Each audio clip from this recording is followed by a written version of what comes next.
Last class में हमने differential equation के बारे में पढ़ा था। डिफरेंशियल इक्वेशन वो होती है ऐसी इक्वेशन, इक्वेशन मतलब उसमें इक्वल टू आएगा ऐसी इक्वेशन जिसमें इंडिपेंडेंट वेरिएबल हो और इंडिपेंडेंट वेरिएबल इनपुट होता है और उसी के रिस्पेक्ट में डिफरेंशिएट किया जाता है। मतलब वो नीचे आएगा, dy बाई dx में जो नीचे वेरिएबल आ रहा है उसके रिस्पेक्ट में डेरिवेटिव कर रहे हैं। डेरिवेटिव इनपुट के रिस्पेक्ट में होता है, मतलब वो इनपुट के रिस्पेक्ट में होता है, मतलब वो कौन सा वेरिएबल है? इंडिपेंडेंट। नीचे वाला, ऊपर वाला कैसा होता है? डिपेंडेंट वेरिएबल, वो फंक्शन होता है। ठीक है। ऑर्डर क्या होता है? किसी भी डिफरेंशियल इक्वेशन में आपने जो highest number of times derivative किया हुआ है, डिफरेंशिएट किया हुआ है, उसको बोलते हैं उस डिफरेंशियल इक्वेशन का ऑर्डर। जहां से आप ऑर्डर पता लगाओगे, एक जगह होगी जहां से ऑर्डर दिखेगा, हाँ इसमें सबसे ज्यादा बार डिफरेंशिएट किया हुआ है, उसकी जो होल पावर होगी, सबसे ज्यादा बार जो डेरिवेटिव होगा, एक बार दो बार, जो हाईएस्ट होगा पूरी में, उसकी जो होल पावर होगी वो डिग्री होगी। बशर्ते, बशर्ते मतलब एक कंडीशन इंप्लाइड है क्या, कि जो डेरिवेटिव्स हैं वो किसी भी ट्रिग्नोमेट्रिक फंक्शन के एंगल में नहीं होने चाहिए। मतलब sine square dy by dx, cosecant d square y by dx square, कोई भी डेरिवेटिव किसी ट्रिग्नोमेट्रिक फंक्शन के एंगल में नहीं होना चाहिए और लॉग के आर्गुमेंट में नहीं होना चाहिए, इनवर्स ट्रिग्नोमेट्री के इनपुट में नहीं होना चाहिए, एक्सपोनेंशियल की पावर में नहीं होना चाहिए। ठीक है, तब हम कह सकते हैं कि हाँ डिग्री मिलेगी। फिर डिग्री चेक करेंगे। Solution of a differential equation मतलब डिफरेंशियल इक्वेशन में हम किसी के रिस्पेक्ट में डिफरेंशिएट करते हैं, वो इनपुट होता है। जिसको डिफरेंशिएट करते हैं वो आउटपुट होता है, वो एक फंक्शन होता है। वो क्या ऐसा फंक्शन होगा जिसको डिफरेंशिएट कर करा के इस हमारी जो गिवन इक्वेशन होगी उसमें डाल के इक्वेशन सेटिस्फाई हो जाए। उस फंक्शन की वैल्यू को, नंबर नहीं आएगा, वो फंक्शन ही आएगा एक्स वगैरह की टर्म्स में, उसको बोलते हैं सॉल्यूशन ऑफ डिफरेंशियल इक्वेशन। एक एग्जांपल कराया था मैंने इस लास्ट क्लास में, इसका एग्जांपल नंबर 1। फिर मैंने कहा था नेक्स्ट क्लास में हम एक्सरसाइज 9.2 कवर करेंगे, जिसमें हमने सारी जो डिफरेंशियल इक्वेशंस गिवन है हर एक पार्ट की, उनके सामने उनके सॉल्यूशंस गिवन है, चेक करना है कि सॉल्यूशंस हैं या नहीं है। तो एक्सरसाइज 9.2 ओपन करो, क्वेश्चन नंबर 1 से स्टार्ट करते हैं। y equals to e to the power x plus 1 और y double dash minus y dash equals to 0। y double dash क्या रिप्रेजेंट करता है स्नेहा? y डबल डैश, हाँ D square Y by D X square, मतलब double derivative, मतलब second order derivative, मतलब दो बार डिफरेंशिएट करना। y ये फंक्शन है, ये डिफरेंशियल इक्वेशन है, ये फंक्शन, ये वाला फंक्शन y की ये वैल्यू, ये इसका सॉल्यूशन तब होगा जब मैं y को एक बार डिफरेंशिएट करूंगा, y डैश यहां रखूंगा, एक और बार डिफरेंशिएट करूंगा, y डबल डैश यहां रखूंगा। अगर सब्ट्रैक्ट करके 0 आ गया तो ये इसका, अदरवाइज ठीक है, समझ गए? तो अब सुनो ध्यान से, y एक फंक्शन है, मैं इसको y डिफरेंशिएट करता हूं, क्या आएगा? e to the power x। ठीक है, y डबल डैश, नाउ हमें ना इक्वेशन की लेफ्ट हैंड साइड में, लेफ्ट हैंड साइड क्या है? y double dash minus y dash, इसमें वैल्यू रखनी, y डबल डैश क्या आ रहा है और y डैश क्या आंसर आया, is equal to right hand side. Therefore y is equal to e to the power x plus 1 is a solution of given differential equation को हम अब ऐसे लिखेंगे पूरे कोर्स में। ठीक है, अब मेरी बात को ध्यान से सुनना, जो समझाने जा रहा हूं उसको सुन लो एक बार। यहां पे अगर मैं y को चेंज करके एक सॉल्यूशन दे लिया आपको, e to the power x plus 1, मैं यहां पे y में से ना इसमें 1 हटा दूं, क्या बचेगा? e to the power x। क्या ये इसका सॉल्यूशन है? क्या ये इसका सॉल्यूशन? समझना बात को ध्यान से, कॉन्सेप्ट आएगा यहां पे, समर्थ सुन ले। अगर मैं यहां से 1 हटा दूं, क्या ये इसका सॉल्यूशन है? अभी भी है। इसका derivative e to the power x है ना, y डैश क्या आएगा? e to the power x। एक और बार डिफरेंशिएट करें फिर क्या आएगा? सब्ट्रैक्ट करके फिर क्या आएगा? एक सॉल्यूशन ये था, एक सॉल्यूशन ये भी है। इसका मतलब डिफरेंशियल इक्वेशन के मल्टीपल सॉल्यूशंस एग्जिस्ट कर सकते हैं। दूसरी बात सुनो, यहां पे जैसे ही मैं डिफरेंशिएट करूंगा, ये 1 क्या था? कांस्टेंट। जैसे ही मैं डिफरेंशिएट करूंगा गायब, डेरिवेटिव किसका आएगा? सिर्फ e to the power x का। नेक्स्ट टर्म में फिर e to the power x ही है, उसका डेरिवेटिव अगेन सेम आएगा e to the power x। इसका मतलब 1 की जगह अगर मैं कोई और कांस्टेंट भी रखूं, 1 की जगह कोई और कांस्टेंट भी रखूं, क्या वो सॉल्यूशन होने से रोक पाएगा उन फंक्शंस को? कांस्टेंट होना चाहिए बस, कोई भी कांस्टेंट रखो। इसका मतलब मैं कह सकता हूं कि इस इक्वेशन, इस डिफरेंशियल इक्वेशन के जो सॉल्यूशंस हैं वो बहुत सारे होंगे, इनफाइनाइटली मेनी होंगे, और सारे किस टाइप के होंगे? यस और नो? सी कोई भी रियल नंबर हो सकता है, कोई भी कांस्टेंट हो सकता है, कोई भी कांस्टेंट। ठीक है, कितने कांस्टेंट्स रख सकते हो आप सी की जगह? तो यहां पे इस डिफरेंशियल इक्वेशन के कितने सॉल्यूशन निकल के आए? Infinitely many. यहां पे ना सी को हम आर्बिट्रेरी कांस्टेंट कहते हैं। क्या कहते हैं? Arbitrary constant. वहां पे सी को क्या कहते थे इंटीग्रेशन में? Constant of integration. जो लास्ट में सी आता था, सभी ध्यान से सुन लो मेरी बात। इंटीग्रेशन में सी को क्या कहते थे? पीछे इधर कांस्टेंट ऑफ इंटीग्रेशन। यहां पे सी को कहेंगे आर्बिट्रेरी कांस्टेंट, कुछ भी वैल्यूज हो सकती है। अब आर्बिट्रेरी कांस्टेंट में, बात को समझेंगे ध्यान से, आर्बिट्रेरी कांस्टेंट में और ऑर्डर में एक रिलेशन होता है। वो जब एक्सरसाइज खत्म होने वाली होगी तब आपको समझ में आएगा। इसमें कितने आर्बिट्रेरी कांस्टेंट आ रहे हैं? एक। ऐसे हम पता लगा सकते हैं सॉल्यूशन में कितने आर्बिट्रेरी कांस्टेंट आ सकते हैं, कितने कांस्टेंट लिख सकते हैं। एक से ज्यादा भी आ सकते हैं, सी डी ई एफ, बहुत सारे आ सकते हैं। वो मैं बताऊंगा कैसे कैसे पता चलेगा। यहां से ये कंक्लूड कर सकते हैं हम कि एक डिफरेंशियल इक्वेशन के मल्टीपल सॉल्यूशंस भी हो सकते हैं। अब आपके सामने टोटल 10 क्वेश्चंस हैं, ठीक है ना? 10 क्वेश्चंस है, फर्स्ट मैंने करा दिया, आगे के 9 क्वेश्चंस अभी करो और चेक करो, 2 to 10। देखो भाई फटाफट, एक पहले 11 12 पे आ जाते हैं। सारे बच्चे इधर ध्यान देंगे, ध्यान से समझना जो बता रहा हूं। यहां पे y equals to e to the power x plus C, मैंने c कांस्टेंट की वैल्यू रखी है? नहीं रखी। इसको बोलते हैं, ये भी इसका सॉल्यूशन। देखो एक बात समझो, इसको डिफरेंशिएट करना, e to the power x ही आएगा, c का कांस्टेंट है, लेकिन पता नहीं उसकी पर्टिकुलर वैल्यू क्या है, तो उसका डेरिवेटिव क्या होगा? c का डेरिवेटिव 0। इस पूरे फंक्शन का डेरिवेटिव क्या आएगा? e to the power x आएगा। यहां पे c की मैंने कोई एक एग्जैक्ट वैल्यू नहीं बताई है, लेकिन ये भी इसका सॉल्यूशन है, तो लेकिन आर्बिट्रेरी कांस्टेंट के साथ है। ऐसे सॉल्यूशन को बोलते हैं जनरल सॉल्यूशन। क्या बोलते हैं ऐसे सॉल्यूशन को? General solution. आ गई बात समझ में? और इसको कहां गया ये वाला, इसको क्या बोलेंगे? देखो यहां पे c है, यहां पे c की वैल्यू क्या है? 1। इसमें ये भी कहां गया? ये भी तो सॉल्यूशन था, इसमें c की वैल्यू क्या है? क्या ऐड हो रहा है? 0 ऐड हो रहा है। जब हम c की जगह कोई न्यूमेरिकल वैल्यू पुट कर देते हैं तो वो बन जाता है पर्टिकुलर सॉल्यूशन। याद रखना, ये पर्टिकुलर सॉल्यूशन है जिसमें कोई भी आर्बिट्रेरी कांस्टेंट नहीं है। यहां कांस्टेंट है, ये जनरल सॉल्यूशन है। अब यहां पे समझना बात को, आर्बिट्रेरी जो कांस्टेंट है, जब उसकी वैल्यू मैंने 1 रख दी, कोई भी कांस्टेंट नहीं बचा, ये बन गया पर्टिकुलर सॉल्यूशन। तो अगर किसी भी डिफरेंशियल इक्वेशन का पर्टिकुलर सॉल्यूशन गिवन है, उसमें कितने आर्बिट्रेरी कांस्टेंट होंगे?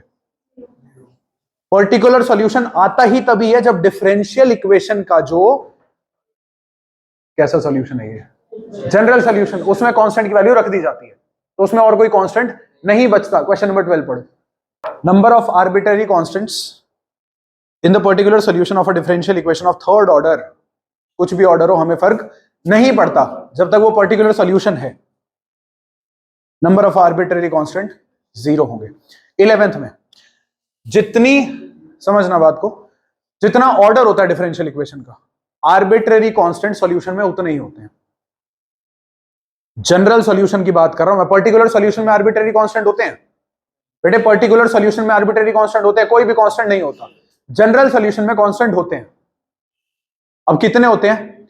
नंबर ऑफ कांस्टेंट पता लगाने के लिए हमें डिफरेंशियल इक्वेशन पे जाना पड़ता है। किस पे जाना पड़ता है? डिफरेंशियल इक्वेशन में। जितना डिफरेंशियल इक्वेशन का ऑर्डर होगा, क्या होगा? जितना डिफरेंशियल इक्वेशन का, उतने ही आर्बिट्रेरी कांस्टेंट आएंगे। जितना ऑर्डर होगा जनरल सॉल्यूशन में, उतने ही कांस्टेंट आएंगे। क्या ये मेरी बात इस क्वेश्चन को देख के तुम डाइजेस्ट कर पा रहे हो? करा देते हैं, सुनो ध्यान से। यहां पे कितने कांस्टेंट लगाए मैंने? एक बार डिफरेंशियल इक्वेशन का ऑर्डर बताओ। 2, तो एक और आर्बिट्रेरी कांस्टेंट होना चाहिए था। अगर मैं यहां पे a भी लगा दूं ना, तो भी सॉल्यूशन होगा। कैसे?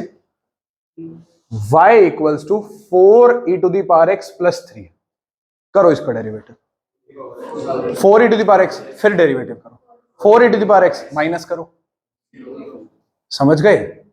इसका मतलब e to the power x के साथ अगर यहाँ पे कोई नंबर मल्टीप्लाई करो, प्लस माइनस कोई कांस्टेंट करो, कांस्टेंट होने चाहिए दोनों, आ गए ना दो आर्बिट्रेरी कांस्टेंट, इससे ज्यादा नहीं होंगे। अब तुमको भैया दो इससे ज्यादा क्यों नहीं होंगे, हम ऐसे नहीं कर सकते y equals to a e to the power x plus c plus d।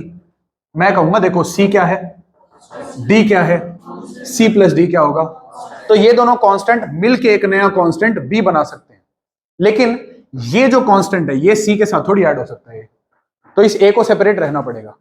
कितना ऑर्डर था इस डिफरेंशियल इक्वेशन का, बताओ भाई, कितना ऑर्डर है, कितने आर्बिट्रेरी कांस्टेंट दिखाए सॉल्यूशन में? जब a और c दोनों की वैल्यू डाल दोगे कौन सा सॉल्यूशन बन जाएगा, पर्टिकुलर सॉल्यूशन। पर्टिकुलर सॉल्यूशन में कितने कांस्टेंट होते हैं, एक भी नहीं, है ना। जनरल सॉल्यूशन में कितने कांस्टेंट होते हैं, कैसे पता चलता है, डिफरेंशियल इक्वेशन को देखना पड़ता है। देखो डिफरेंशियल इक्वेशन का ऑर्डर कितना है, तो इसके जनरल सॉल्यूशन में कितने आर्बिट्रेरी कांस्टेंट आएंगे। अभी हम सॉल्यूशन निकाल नहीं रहे ना, मेरी बात को सुनना ध्यान से, क्या अभी तुम सॉल्यूशंस निकाल रहे हो, नहीं निकाल रहे ना। नेक्स्ट एक्सरसाइज में सॉल्यूशन निकालना है तो तुम्हें पता तो होना चाहिए कितने कांस्टेंट रखने हैं, वो डिग्री उससे ऑर्डर से पता चलता है डिफरेंशियल इक्वेशन। क्वेश्चन नंबर 4 में ये फंक्शन आपको गिवन है y equals to square root of 1 plus x square, और ये डिफरेंशियल इक्वेशन है। कहने की बात ये डिफरेंशियल इक्वेशन सेटिस्फाई तब होगी जब left hand side right hand side दोनों इक्वल आ जाएंगी। y गिवन है, पहले डिफरेंशिएट करो, y डैश क्या आएगा, स्क्वायर रूट का derivative 1/2 square root as it is multiplied by root के अंदर का डेरिवेटिव 1 प्लस एक्स स्क्वायर का डेरिवेटिव 2x, 2 से 2, y डैश की वैल्यू आ गई x divided by square root of 1 plus x square, ये y डैश आ गया, मतलब लेफ्ट हैंड साइड है हमारे पास। हमें दिखाना है लेफ्ट और राइट दोनों इक्वल होंगी, ऐसे ही राइट हैंड साइड सॉल्व कर दो, दोनों इक्वल आ जाएंगे। राइट हैंड साइड क्या है, X Y divided by 1 plus x square, X Y की वैल्यू डाल दो, क्योंकि देखो ये जो आंसर आ रहा है वाई डैश का ये एक्स की टर्म्स में आ रहा है, तो यहां भी एक्स की टर्म्स में होना चाहिए, तो वाई की वैल्यू डालनी पड़ेगी एक्स। ऊपर है square root 1 plus x square, नीचे है ओनली 1 प्लस एक्स स्क्वायर। किसी भी नंबर में 1 प्लस एक्स स्क्वायर कोई नंबर ही तो होगा, उसमें अपने दो रूट होते हैं, तो इसको लिख सकते हैं 1 प्लस एक्स स्क्वायर के रूट का होल स्क्वायर। तो एक स्क्वायर रूट से एक स्क्वायर रूट कट गया, नीचे बन गया square root of 1 plus x square, तो ये वैल्यू आ गई ना। अब ये किसकी वैल्यू है, वाई डैश ही तो है ये। तो हमने दिखा दिया कि इस वैल्यू के लिए X Y upon 1 plus x square Y dash के ही इक्वल है। इसका मतलब ये जो फंक्शन की वैल्यू है ये इसका सॉल्यूशन है। चाहो तो यहां रैशनलाइज भी कर सकते हो, उससे भी आ जाएगा। इसको रैशनलाइज करोगे लेफ्ट हैंड साइड, फिर उसमें आरएचएस सॉल्व करने की जरूरत नहीं पड़ेगी। रैशनलाइज करोगे नीचे हो जाएगा 1 प्लस एक्स स्क्वायर, ऊपर हो जाएगा रूट 1 प्लस एक्स स्क्वायर, उसको वाई पुट कर देंगे तो X Y upon 1 plus x square. ये क्वेश्चन है y equals to X sine X, मतलब ये आपको सॉल्यूशन गिवन है ना, और ये डिफरेंशियल इक्वेशन है जिसमें डेरिवेटिव है, जहां डेरिवेटिव हो वो डिफरेंशियल इक्वेशन होगी। कंफ्यूज मत हो ना भैया, यहां भी इक्वल्स टू यहां भी इक्वल्स टू है, किसको हम सॉल्यूशन माने किसको डेरिवेटिव माने, डिफरेंशियल इक्वेशन माने। जिसमें डेरिवेटिव है डिफरेंशियल इक्वेशन है, जहां पे y की वैल्यू है वो सॉल्यूशन है। सिंपल सी बात है, तुम्हें लेफ्ट हैंड साइड और राइट हैंड साइड में वैल्यूज डाल के दोनों को इक्वल दिखाना है बस। हमें ये दिखाना है कि y की इस वैल्यू के लिए ये दोनों साइड इक्वल है, LHS RHS इक्वल है, मतलब इक्वेशन सेटिस्फाई हो रही है, मतलब ये y इस इक्वेशन का सॉल्यूशन है। तो ध्यान से देखो लेफ्ट हैंड साइड में क्या यूज हो रहा है, x की कोई वैल्यू नहीं होती, x होता है क्योंकि फंक्शन x का। देखो वैल्यू किसकी गिवन है, y की, y x का फंक्शन है ना, y x इनपुट है, वो एज इट इज रहेगा, मतलब वैल्यूज डालेंगे y वाली। तो y की वैल्यू क्या है, x sin x, left side में x y डैश है, मतलब क्या निकालना पड़ेगा, y डैश यहां डालने के लिए, है ना। x और sin x क्या हो रहे हैं, multiply, product rule, first as it is second का integral plus, sorry first as it is second का derivative plus second as it is first का डेरिवेटिव। तो ये आ जाएगा आपका x as it is sine का derivative cos x, sin x as it is x का डेरिवेटिव 1, ये आ गई y डैश की वैल्यू। लेफ्ट हैंड साइड पे आओ, लेफ्ट हैंड साइड क्या है, डिफरेंशियल इक्वेशन की left hand side x y dash, इसमें डालो वैल्यू y डैश की, x into x cos x plus sine x, y dash की वैल्यू हो गई, मल्टीप्लाई कर दो x square cos x plus x sine x. ये आपकी एक्स वाई डैश की वैल्यू आ गई। अब आ जाओ राइट हैंड साइड पे। अरे सिंपल है, राइट हैंड साइड क्या है, Y plus x square root X square minus Y square. करना ये है, अगेन वाई की वैल्यू डालनी है क्योंकि वाई सॉल्यूशन है, उसी की वैल्यूज डालनी पड़ेंगी। एक्स को एक्स रखेंगे तो वाई की जब इसमें वैल्यू डालोगे क्या हो जाएगा बताओ, X sine X plus X को नहीं छेड़ना है, ठीक है, एक्स साइन एक्स का होल स्क्वायर। यार X sine X whole square मैं डायरेक्ट लिख रहा हूं, X square sine square X. Observe अगर आप ध्यान से करो, ये क्या है, ये क्या है, इन दोनों को इक्वली तो शो करना है कि X Y dash equals to Y plus X under root X square minus Y square. तो इसमें एक्स साइन एक्स आ रहा है, तो इसका मतलब ये पूरी टर्म किसके इक्वल बनेगी, एक्स स्क्वायर कॉस एक्स, जिसमें से एक एक्स ये वाला है। तो ये पूरा पूरा रूट सॉल्व होके क्या आएगा, एक्स कॉस एक्स। यहां एक्स स्क्वायर मतलब दो एक्स है, एक एक्स ऑलरेडी प्रेजेंट है, तो ये बनेगा एक्स कॉस एक्स। कैसे बनेगा, दो चीजें सब्ट्रैक्ट हो रही हैं, एक्स स्क्वायर कॉमन लो, अंदर क्या बनेगा, वन माइनस साइन स्क्वायर। क्या होता है one minus sine square, cos square. तो ये हो जाएगा एक्स साइन एक्स,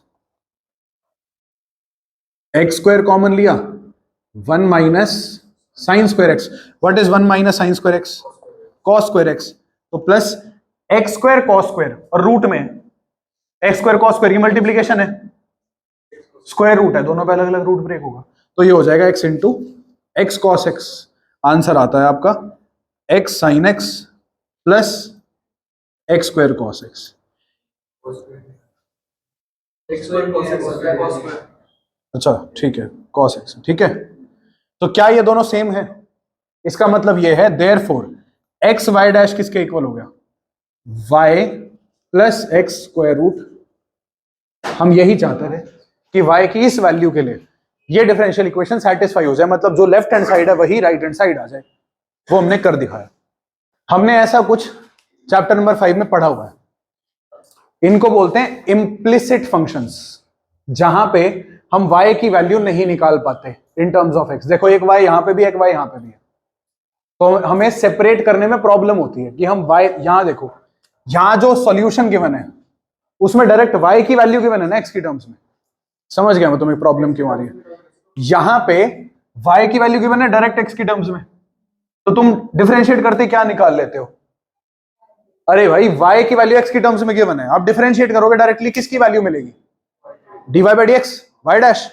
यहां पे ना y की कोई एग्जैक्ट वैल्यू तो गिवन है नहीं कि y इसके बराबर है, एक इक्वेशन गिवन है x और y में, इसको बोलते हैं इम्प्लिसिट फंक्शंस। y जो है इम्प्लिसिट मतलब y को अलग से कि y is equal to this this this this in terms of x ऐसा नहीं दिखा सकते। लेफ्ट में भी y है, राइट में भी y है, वो एक y नहीं आ पाएगा, ठीक है। तो इसमें क्या करना होता है, differentiating both sides with respect to x। भूल गए, डिफरेंशिएशन में मैंने दो चीजें पढ़ाई थी, अगर y is equal to sine X है, अगर ऐसा कुछ है तो हम डिफरेंशिएट करते थे, डायरेक्ट क्या मिलता था, dy बाई dx। यहां पे y की डायरेक्ट वैल्यू नहीं है, तो हम इस पूरी इक्वेशन को differentiating both sides with respect to x, दोनों साइड डिफरेंशिएट करेंगे। x क्योंकि x का फंक्शन है ना, x के रिस्पेक्ट में डेरिवेटिव हो रहा है, तो ये कांस्टेंट नहीं होगा। y भी x का फंक्शन है, तो इसका मतलब यहां दो x के फंक्शन आपस में मल्टीप्लाई हो रहे हैं। जब मैं डिफरेंशिएट करूंगा प्रोडक्ट रूल लगेगा, x as it is, y का derivative dy by dx plus y as it is, x का डेरिवेटिव x के रिस्पेक्ट में 1, log y का डेरिवेटिव 1 बाय y, और साथ में फिर y का derivative dy by dx plus 0, छोड़ दो प्लस 0 को। देखो यहां भी dy बाई dx आ गया, यहां भी dy बाई dx आ गया, तुम्हें किसकी वैल्यू निकालनी है, dy बाई dx की। तो dy बाई dx एक तरफ ला गए, dy बाई dx कॉमन ले लो उसमें से। इक्वेशन बता दो क्या है हमारी differential equation, y dash equals to y square upon 1 minus x। y dash है हमारा y square divided by 1 minus xy, मतलब y डैश ये लेके आना है, y डैश ये लेके आना है, सिंपल सी बात है, ये प्रूव होते ही काम हो जाएगा, कुछ नहीं है। इसको इधर लेके आओ या फिर इसको उधर ले जाओ, तो ये हो जाएगा 1 by y dy by dx minus ये इधर गया x dy by dx equals to क्या रहेगा y। अब एक काम करो, इसमें से dy by D X common हो, देखो इतनी जल्दी प्रूव हो जाएगा। One by Y minus X dy by D X equals to y। इसका एलसीएम लो, ये y अभी तो मल्टीप्लाई हो नहीं सकता उधर, एलसीएम लेने के बाद हो सकता है। तो एलसीएम लेंगे तो ऊपर क्या आ जाएगा 1 माइनस एक्स वाई, डिनोमिनेटर में y dy by D X, इधर आ गया y इधर multiply 1 minus X Y divide, तो y square divided by 1 minus X Y equals to, ये डायरेक्ट ना तुम्हारी इक्वेशन ही प्रूव हो गई, जो डिफरेंशियल इक्वेशन थी। जो समझा रहा हूं मेरी बात ध्यान से सुनो, इसमें डिफरेंस क्या, छोटा सा डिफरेंस है, समझ लोगे तो 8th 9th मुश्किल नहीं लगेंगे। यहां पे क्या था, y की डायरेक्ट वैल्यू गिवन थी, मैंने जैसे डिफरेंशिएट किया क्या मिला, dy बाई डी एक्स, जैसे डिफरेंशिएट किया y डैश या dy बाई डी एक्स मिला। फिर जो इक्वेशन गिवन थी ना, ये मैंने इसके अंदर y डैश की वैल्यू पुट की है। ये एक बेसिक डिफरेंस है, समझ लो, इधर बोर्ड पे ध्यान दे लो। यहां क्यों कह रहा हूं मैं ध्यान देने के लिए, आगे आगे ना तुम मुझसे ये बात पूछोगे। देखो सॉल्यूशन इस टाइप के भी आएंगे, जब सॉल्यूशन निकालेंगे, सॉल्यूशन कहां गया, इस टाइप के भी आएंगे। तुम कहोगे भैया आपने तो कहा था कि सॉल्यूशन मतलब फंक्शन की वैल्यू, फंक्शन मतलब y, हमारी y की वैल्यू क्यों नहीं आ पा रही। मैं तुम्हें वहां एक वर्ड बोलूंगा कि इम्प्लीसिट फंक्शन है, फिर मैं चुप हो जाऊंगा, फिर तुम सिर खुजाते रहना क्या बोल गए भैया। इसलिए सुन लो ध्यान से, यहां पे ये जो y है ना एक्सप्लिसिट फंक्शन है। इसका मतलब क्या होता है कि y की एक वैल्यू है, पूरी वैल्यू x की टर्म्स में है। समझ गए, ऐसे फंक्शन को मेरे पीछे पीछे बोलेंगे क्या बोलते हैं, दोबारा क्या बोलते हैं, एक्सप्लिसिट फंक्शन। यहां पे y x का ही फंक्शन है, y x का फंक्शन है, लेकिन यहां से y निकाल के दिखाओ तो नहीं निकाल पाओ। ऐसे फंक्शन को बोलते हैं y x का ही फंक्शन है, लेकिन y इज इक्वल टू मैं कुछ ऐसा नहीं दिखा सकता जिसमें पूरे में x हो। तुम कहोगे भैया कुछ नहीं, इस x को डिवाइड कर दो, तो देखो क्या आएगा, y is equal to log y plus c whole divide by x, मतलब y की वैल्यू में खुद y आ रहा है। समझ गए ना, कभी भी किसी चीज की वैल्यू बतानी होती है तो उसमें उसको नहीं यूज कर सकते खुद। तो ये कैसा फंक्शन है। अब तुमको भैया कुछ नहीं, काम करो, यहां से लेफ्ट में ले आओ, x y minus log y is equal to C, और y कॉमन ले लो, log y में से y बाहर आएगा, नहीं आएगा। मतलब कुछ भी करके यहां से y एक नहीं आ सकता, ये y एक सेपरेबल नहीं है कि एक y आ गया और फिर y की वैल्यू निकल गई। ऐसे फंक्शन को बोलते हैं, बोलो जल्दी क्या बोलते हैं, और इसको क्या बोलते हैं, एक्सप्लिसिट फंक्शन। इम्प्लिसिट फंक्शन जब आ जाए ना तुम्हारे पास, डायरेक्ट दोनों साइड को डिफरेंशिएट करना, थोड़ा सा माथा मारोगे ना डिफरेंशियल इक्वेशन डायरेक्ट प्रूव होगी। यहां क्या करना पड़ता है, y डैश की जो वैल्यू उसको डालना पड़ता है डिफरेंशियल इक्वेशन में, दोनों साइड LHS RHS को अलग अलग प्रूव करना पड़ता है। But in most of the cases that involve implicit functions, आपको LHS RHS इसकी सॉल्व करने की कम ही जरूरत पड़ेगी, कभी कभी पड़ सकती है, बट ज्यादातर केसेस में ऐसा होगा, आप डिफरेंशिएट करोगे दोनों साइड में कुछ कुछ आएगा, साथ साथ सॉल्व करते चलना, ऑटोमेटिकली आपकी डिफरेंशियल इक्वेशन आ जाएगी। ऐसा ही हमारे सॉल्यूशंस में भी आएगा। सॉल्यूशन दो तरीके के आएंगे, फर्स्ट विल बी एक्सप्लिसिट, जहां तुम्हें डायरेक्ट y की फंक्शन की वैल्यू मिल जाएगी, तो तुम मेरी बातों से संतुष्ट रहोगे, भैया आपने कहा था सॉल्यूशन का मतलब फंक्शन की वैल्यू मिल गई। कई बार ना मोस्ट ऑफ द केसेस में पेपर में क्वेश्चन आएंगे, बड़ी बड़ी इक्वेशन आएंगी, y की वैल्यू नहीं निकलेगी उसमें, पूरी इक्वेशन मैं कहूंगा पूरा सॉल्यूशन है, तो वहां डरना मत। उसका मतलब यह है कि पूरी डिफरेंशियल इक्वेशन को, इस सॉल्यूशन को जब दोनों साइड से डिफरेंशिएट करेंगे, आपकी डिफरेंशियल इक्वेशन ही आएगी। क्या मेरी बात समझ में आई है, आई है तो जा सकते।